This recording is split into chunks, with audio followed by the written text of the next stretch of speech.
Daily ফেসবুকে add চালাচ্ছেন, প্রচুর অ্যাড চালাচ্ছেন, প্রচুর ডলার বার্ন করতেছেন, বাট প্রপারলি কোনো রেজাল্ট আসছে না। কেন? আমি আজকে 5টি টিপস আপনাকে বলবো। এই 5টি ভুলের জন্য আপনার এই প্রবলেমগুলো হয়। সেই 5টি ভুল যদি আপনি এখন থেকে না করেন, তাহলে আপনার ফেসবুক হয়ে যাবে একদম রকেটের গতিতে এবং ভালো কাজ করবে। 5টি ভুল করেন, ভুলেই আপনার এই সমস্যা হয়, যেটা আমি এক সময় করছিলাম। যখন শিখতেছিলাম তখন অনেক ভুল করে করে শিখছি। সো 5টি ভুলের মধ্যে প্রথম এক নাম্বার ভুল হচ্ছে রং অবজেক্টিভ। লাইক আপনার প্রয়োজন হচ্ছে লিড, আপনার প্রয়োজন হচ্ছে সেলস, আপনি অবজেক্টিভ সিলেক্ট করেন হচ্ছে এঙ্গেজমেন্ট। সো স্বাভাবিকভাবে যদি মেসেজ না চান আপনার অবজেক্টিভ হিসাবে, বা আপনি যদি অ্যাডের থেকে অ্যাড অবজেক্টিভ হিসাবে, তাহলে আপনি কেন এঙ্গেজমেন্ট অবজেক্টিভ সিলেক্ট করবেন? সো আপনি আগে আপনার কনফার্ম হইতে হবে যে আসলে আপনি কী চান, আপনি অ্যাডের থ্রোতে আপনি অ্যাডের আউটকাম কী চান। যদি আপনি চান হচ্ছে লিড আসুক, তাহলে অবশ্যই লিডটা সিলেক্ট করবেন।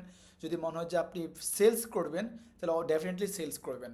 সো আন্দাজে শুধু এঙ্গেজমেন্ট অপশান অথবা ট্রাফিক অপশান অ্যাড করে দিলে আসলে অ্যাড চলবে না। সো আপনাকে ফার্স্ট অফ অল ক্লারিফাই করতে হবে আপনার অবজেক্টিভটা কী, সেই অনুযায়ী প্রপার অবজেক্টিভটা সিলেক্ট করবেন। Number 2, audience too broad. আমরা অনেক সময় যেটা করি যে আমরা 18 থেকে একদম 56 বছর অথবা 64 বছর বয়স পর্যন্ত ফুললি সিলেক্ট করে ফেলি আমাদের অডিয়েন্সে, বিশাল ব্রড অডিয়েন্স দিই। সো এটা একটা ভুল। আপনার প্রোডাক্ট অথবা সার্ভিসের জন্য দুনিয়ার সব মানুষ আপনার ক্লায়েন্ট না। সো আপনার যারা ক্লায়েন্ট, ওই স্পেসিফিক অডিয়েন্সের এইজটা অ্যাটলিস্ট অ্যাড করে দেন। বাকি এখন টার্গেটিং বিহেভিয়ার ওগুলো এখন আর করা লাগে না, ওগুলো নর্মালি এখন ম্যাটা নিজে করে ফেলে, আপনাকে আলাদা ম্যানুয়ালি করতে হয় না ওগুলা। সো এই জিনিসটা অনেকে ভুল হয় যে র্যান্ডমলি 18 থেকে 64 সব দিয়ে দিচ্ছে। সো সবার কাছে অ্যাড ইমপ্রেশন যাচ্ছে, বাট প্রপারলি আপনি আসলে আউটকাম পাচ্ছেন না। Number 3, most most most important, সেটা হচ্ছে বোরিং ক্রিয়েটিভ।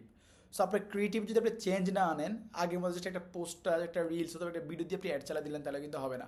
সো আপনাকে ক্রিয়েটিভ দিতে হবে, প্রচুর ক্রিয়েটিভ দিতে হবে। আপনি ভিডিও দিলেন, টেস্টিমোনিয়াল দিলেন, রিলস দিলেন, দেন কয়েকটা স্ট্যাটিক দিলেন, ক্যারাজল দিলেন, মানে আপনাকে 5-7টা অ্যাটলিস্ট ভেরিয়েশন নিয়ে আসতে হবে, যেখানে আপনার মাল্টি অ্যাঙ্গেলে আপনার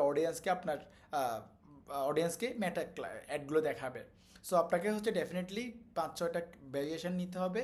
দেন সামটাইমস হেডিং চেঞ্জ করবেন, ডিসক্রিপশন চেঞ্জ করবেন, প্রাইমারি টেক্সট চেঞ্জ করবেন। আপনাকে চেঞ্জ করে করে দেখতে হবে যে আসলে কোনটা ভালো কাজ করে। জাস্ট একটা পোস্টার অথবা একটা ভিডিও বানাইছেন খুব ভালো করে, ওটা ছেড়ে দিলেন, দেন বসে থাকলেন, বসে বসে আল্লাহ আল্লাহ করলেন যে আল্লাহ সেল এনে দাও, হবে না, আসলে এই জিনিসটা হবে না। And mostly 4 number, landing page নাই। অনেকে অ্যাড চালায়, তাদের ডেডিকেটেড কোনো ল্যান্ডিং পেজে নাই। মানুষ যখন ওখানে গেট অফার্ড বা গেট প্রোমো, লার্ন মোড়ে ক্লিক করে, মানুষ আপনাকে অডিয়েন্সকে ফেসবুক পেজে নিয়ে যাচ্ছে। আপনার কোনো ডেডিকেটেড কোনো পেজ নাই, ডেডিকেটেড কোনো ল্যান্ডিং পেজ নাই, ওয়েবসাইট নাই। সো আপনার অবজেক্টিভ অনুযায়ী, আপনার ইন্টেনশনের অনুযায়ী আপনাকে একটা ল্যান্ডিং পেজ করতে হবে আপনার ওয়েবসাইটের মধ্যে, অবশ্যই আপনার ডোমেনের আন্ডারে, যেখানে আপনার ক্লিয়ার সবগুলো জিনিস থাকবে।